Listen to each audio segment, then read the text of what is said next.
Hi, everyone. Susan Tran here at DC News Now's local election headquarters. And today we are talking about Maryland's 5th Congressional District with Walter Kirkland. Thank you so much for joining us, sir. Susan, thank you for what you do. Thank you so much.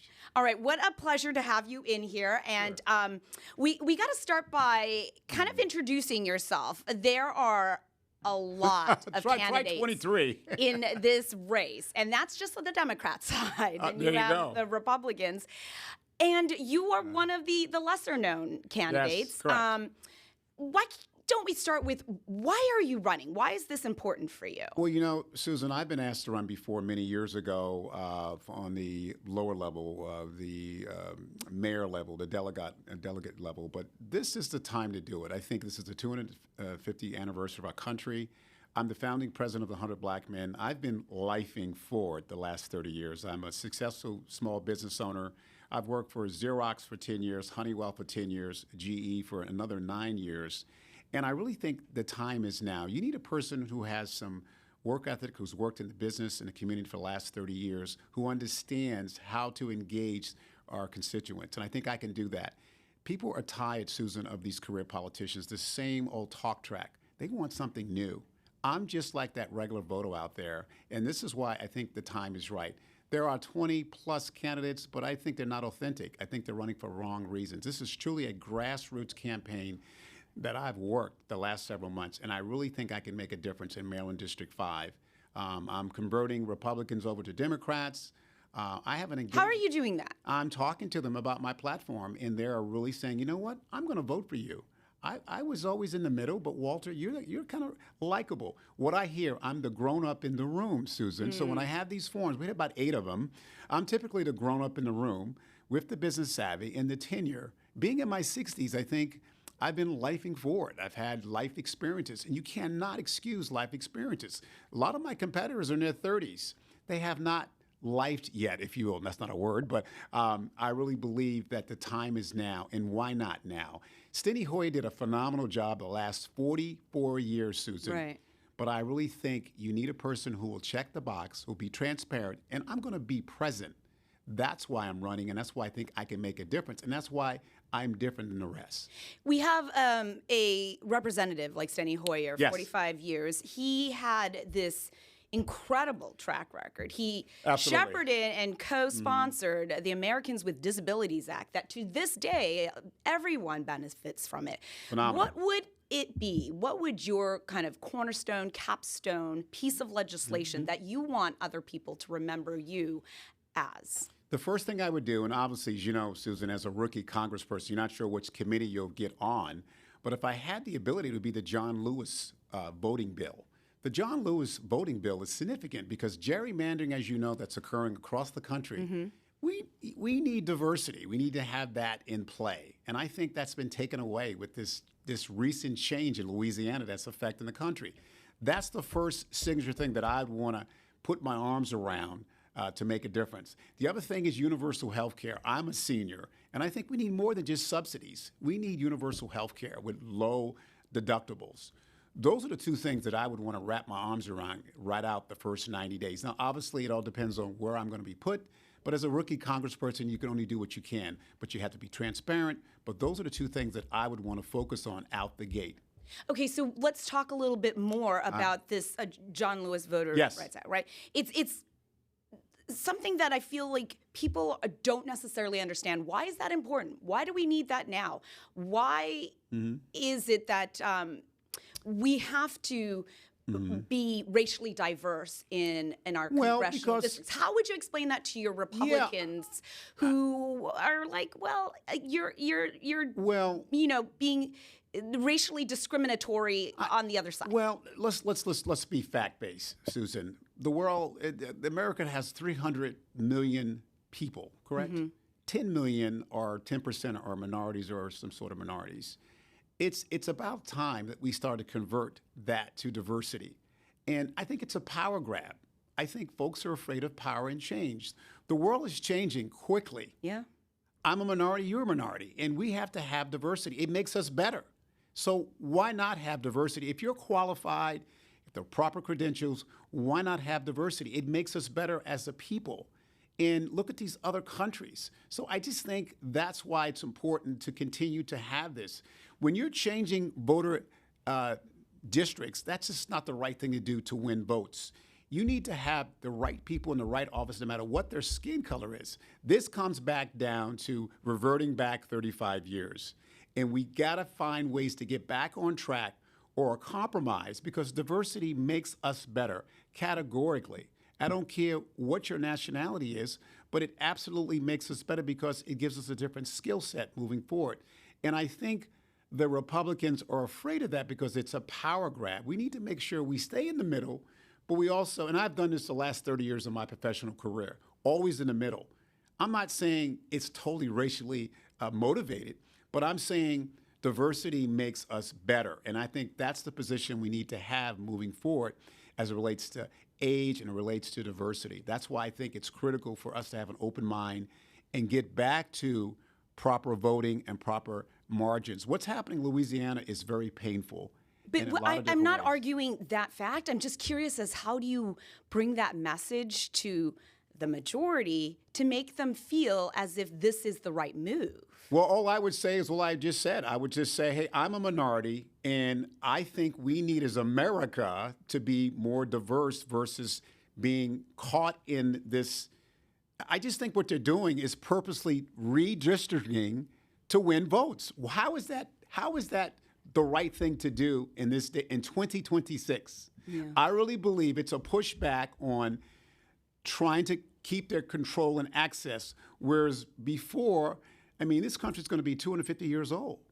So I think with our Constitution and the way it's been built, it's the proper structure. But to change this in the last, 5 years, to me, it seems like it's not a fair process, that there's another agenda behind it.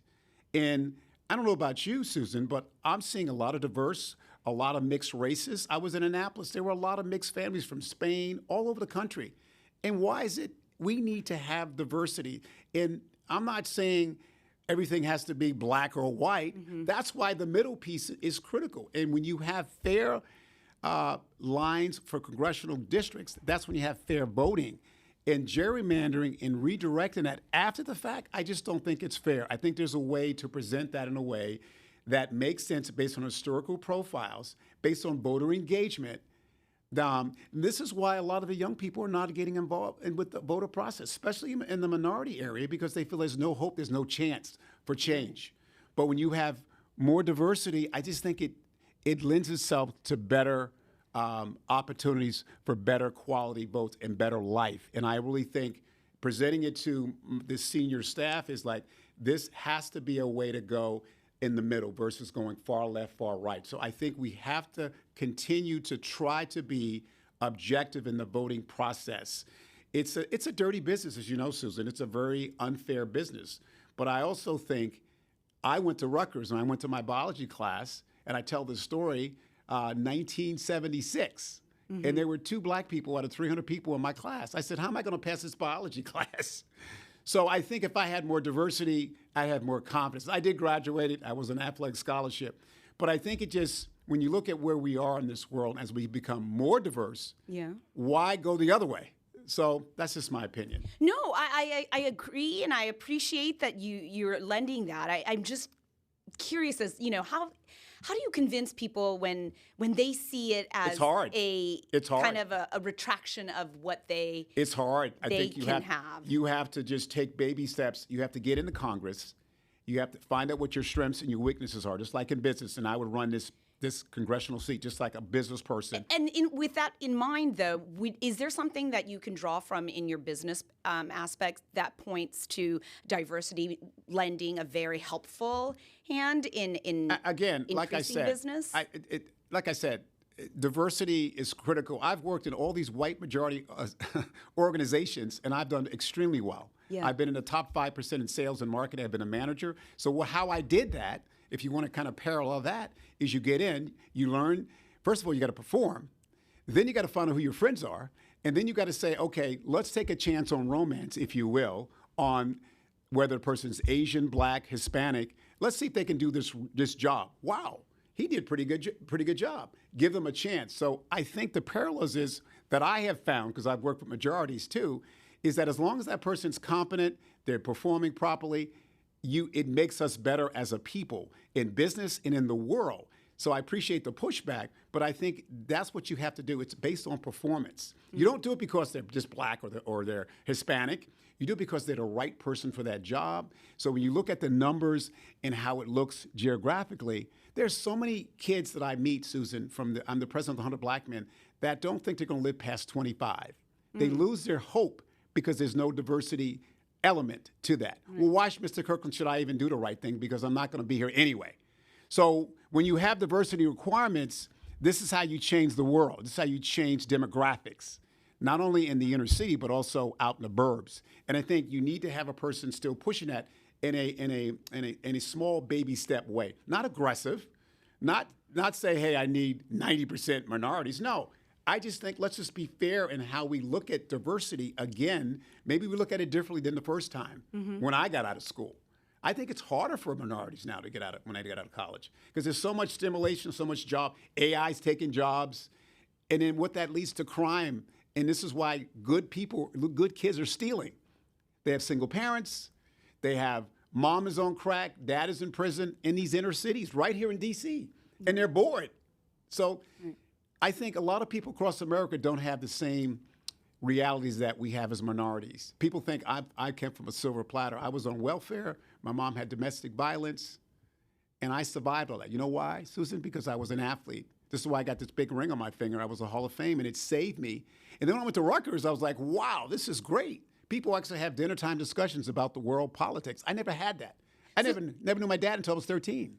So it's kind of like bringing someone to the table. Bringing someone, I like that analogy, bringing someone to the table to really identify. If you have not gone through the eyes of a different person or a different race, you wouldn't know how they feel. Right. So what the majority only sees it through their lens, Susan. Of course. That's why I think with different lenses, it brings credence to the life struggles and the path.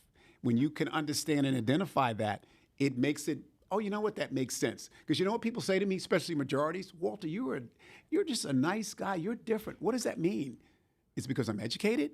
I was in Annapolis, and people were just coming up to me left and right because who I am as a person. So I think you got to give people a chance and not base it on skin color, base it on performance, and basing on that human being. When you do that, it makes the world a better place. Right. And of course, you need the opportunity even to even and get you got to there. perform. See, Right, that's the of course. key, Susan. Of If course. you don't perform, because what I don't like is when you get somebody in a position, you have these numbers, that's when I got out of college, and they don't perform. Then that's a bigger issue because you had a chance. So I think with the students I mentor and with the 100 Black Men, that I've mentored over 300 youth in the last 5 years, it's a different breed. But they have to have the confidence and even the hope, Susan, that I can make it. If you don't, we're going to continue to have this crime and continue to have these elements in these inner cities. Can you take me back? So you grew up in, is it Mount Vernon, New York? Mount Vernon, New York, yes, Okay. right outside the Bronx. And how did you end up in Maryland? It's always a marriage or a woman, and her parents lived down here, so I moved down here, and I fell in love with the Maryland area. I was like, wow, this is pretty diverse again. And being from New York, it's kind of hard and fast, and I just stayed down here in the Bowie, Maryland area. I worked for GE, which was the dream job of my life, so 4D ultrasound. And then back then, there were issues about even trying to get into this high-level job, but it really changed my life, and I really enjoyed it. I sold to the hospital across the street, MedStar Hospital, Georgetown Hospital, and all these big hospitals selling 4D ultrasound, and changed my life forever. And even before you got to Maryland, you went to Rutgers, and you were a star track athlete. Susan, I was really blessed. I had a 4-year scholarship, won a national championship, and then recently got inducted into the Hall of Fame, which I'm alive, Susan, and I had to be voted in this institution with 50,000 students. So that was phenomenal. That happened about 4 years ago, and competed across the country. Tried to make the Olympics. This is how old I am, in 1980, but we boycotted back then. And I didn't make the Olympic team, but I went to the Olympic trials. Are you still fast? I ran the Senior Olympics 2 years ago, and I got 5th place in the country for my age group at 65. So I still run. What was the event? The event was the 400 meters, which is the hardest race. It's one lap around. Yep. It's the hardest race in track. You know why? It's speed, and it's endurance. Right. And I hated the 400. Oh, you ran track. Okay. You know what I'm talking about. Horrible. I hated the 400. Yeah, that's endurance and speed. I think it's the hardest race in track. The sprints is quick, 100. The mile is tough, but you got to be fast and have endurance. So that the last 100 meters is the worst in the 400 meters. And you came in fifth. What's your time for the 400? Well, when I ran in college, it was 46 flat. To make the Olympic team, you had to run 45.5. I just missed the team.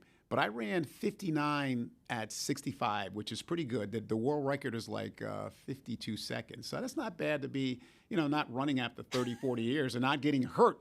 And the guys that beat me, Susan, they were like 5'7", 140 pounds. I'm like Hulk Hogan out there. So I'm happy I didn't get hurt.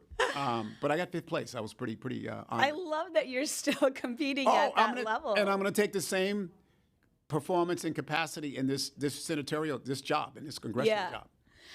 When you were thinking about making change, so you were in the corporate world, and then the small business that you started, what was that? I'm sorry. Yeah, I do PR and marketing for clients, and I work with retired football players, some Redskins, and some other people, and I do PR and marketing with them right now. Okay, and you do a lot of mentoring, a lot of community activism. The 100 Black Men has been profound in a lot of different ways. Financial literacy, health and wellness, education and mentoring. And we mentor every third Saturday, and we have quite a few kids. We've given away probably about $500,000 of scholarships. I founded that 17 years ago. There's 105 chapters across the country, and I founded the 100 Black Men of Prince George's County. It's been profound in so many different ways. When you mentor the youth, and some of these kids, as I indicated, didn't think they were going to live, and now I had one kid who was out there waving with me. He just hugged me the other day, and he started tearing up. I started crying because now he has 24 different opportunities to go to college, and he went to Suitland High School. So we got to try to get some money for him. But this has been really amazing, and I'm going to take the same capacity and engagement as a person in Congress. That community interaction is critical. The legislative piece, I can learn that. I'm a quick start. I'm educated. But it's all about relationships, Susan. It's how do you work with that person? And as you said earlier, how do you work with the other side? How do you work with the Republicans? But I've done a good job that in corporate America, and I think I can do the same thing in Congress. When you think about why pick going to Congress to solve problems? Why not stay locally and engage at the grassroots level as you have been? Yeah, I just think this is a bigger seat. This is Congress. I would be honored, Susan, to have this position because it has a lot of power. It's legislation, it's the war, it's appropriations. It has a lot of more magnitude. And I think you need a person who has 30 plus years of experience to be in this type of job. And the people that are running, to be honest, I've worked on many of their campaigns. Oh. And I'm saying, you know what? I can do this. They're not the sharpest tool in the tool shed. This FYI. And they're not all lawyers. Some of them are just firemen, teachers. So I'm like, wait a minute, I can do this. Right. And this has a little more panache, a little more power.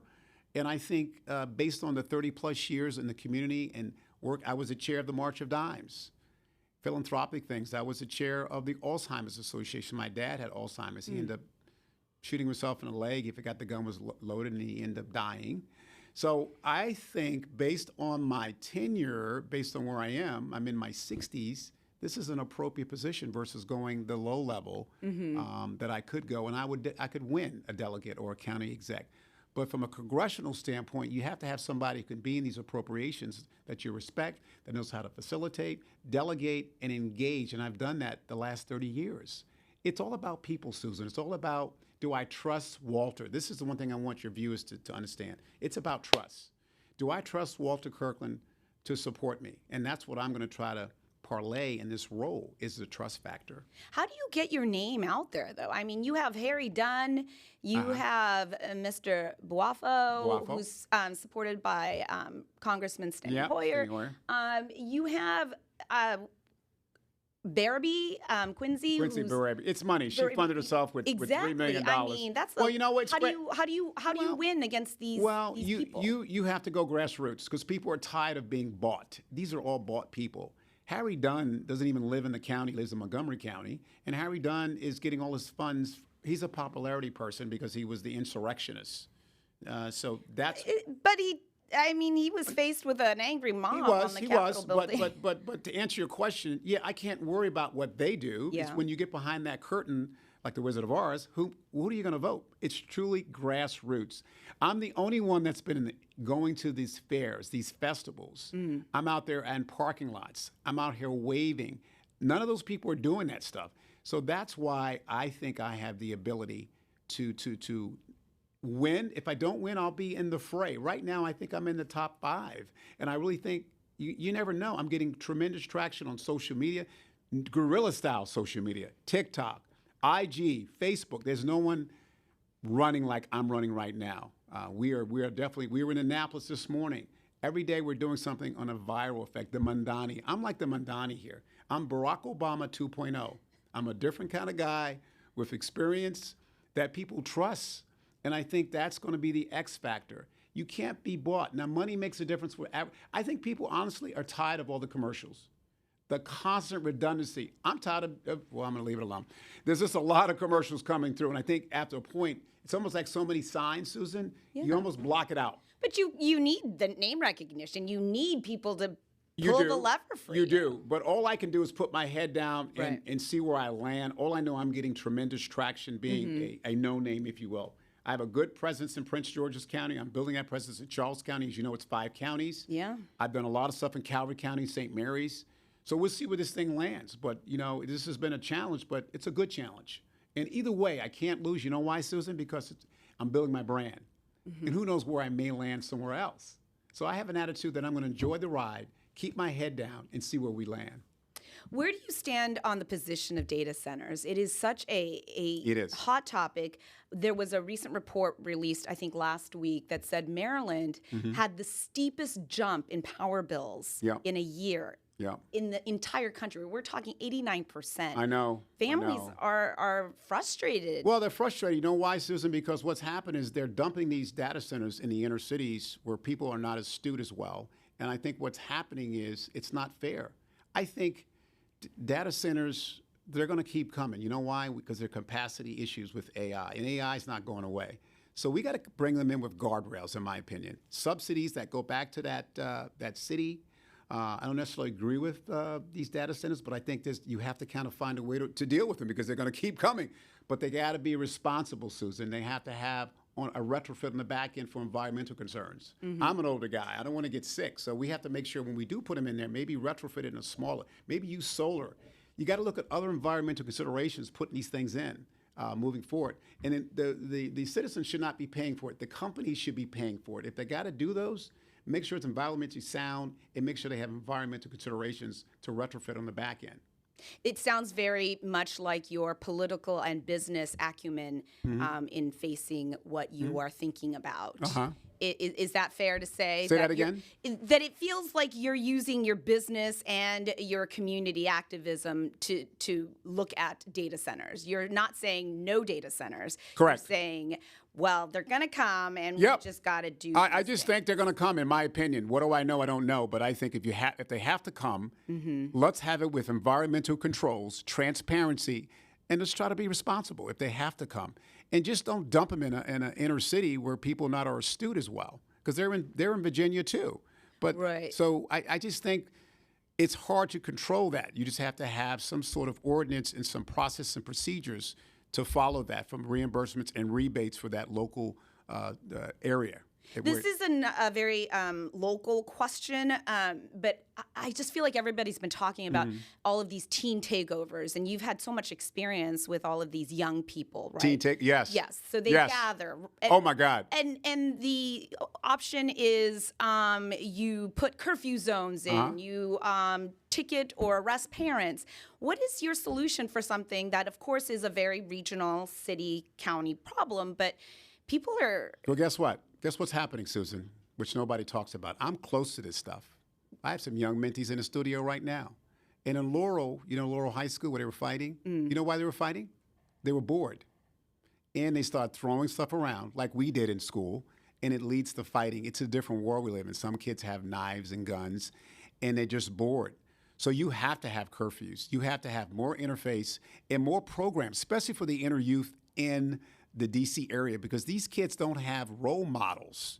That's been our strength with the 100 Black Men. When you don't have role models, you don't know what you don't know. So these kids are just bored, and then they get caught up with the wrong gathering that leads to all this craziness. Some of these are good kids. You know how many kids I bailed out, Susan, from that are good kids? I'm like, why did you steal those Timberlands? Well, Mr. Kirkland, I don't have any shoes, or I'm actually hungry. See, this is what the world and America doesn't understand. There's people out there. There's people out there that don't understand what's happening as it relates to these inner cities. So that's why this stuff is happening. And this gang stuff in these stores, it's really horrendous. It's almost like we're going to walk in and we're going to take what we want to take. So you got to have youth intervention programs. I think the curfews are mandatory, whether you're in Prince George's, D.C., and I don't know who's against it, but these kids are running reckless with abandonment. They have no direction. A lot of these kids, Susan, are not even eating. They have nutritional problems. It's beyond what you and I went through because, at least we had a mom or a dad or a family, but these kids have that's the problem. They're good kids, but some of them don't have any direction. And think about this. If they're not educated and they don't go to college, they don't know what they don't know. Then they're caught up in a vicious cycle of like, well, I don't even know where I want to go and what I want to do. We need to have more trades. I'm also the chief revenue officer for a drone company. They need stuff like drone technology, innovation, AI. That keeps them engaged and it'll keep them out of trouble. There's a lot of good kids out there, but they're bored. And that's why Marion Barrett, I know he had his rap back in the day, but at least he had some summer programs. And if you don't give these kids something to do, that's why you have this kind of gang violence. And I think it's just ridiculous. All right, we have like a final minute. What would you want your voters to know? What's the final word for you? I think the final word is if you want somebody who's different, if you want somebody who's going to lean in, and you want somebody who's going to really support you, vote for Walter Kirkland for Congress. I'm not going to let you down. I'm just like you. I'm not a career politician. I've worked in the community for 30 plus years. I've been failing forward, Susan, but I'm going to fail forward in the right way for Congress. I'll make a difference. I care. I have engagement, and I'll make a difference. So vote for Walter Kirkland for Congress, and I think I'm the right guy. I'm not the typical guy, and I think I've earned the right to be in this position. So that's why I think you should vote for Walter Kirkland for Congress. All right. Thank you so much, Walter Kirkland, for joining us. Good luck in the primary. Thank you. Hopefully onwards to the general. Keep up the good work. All right. You're watching DC News Now.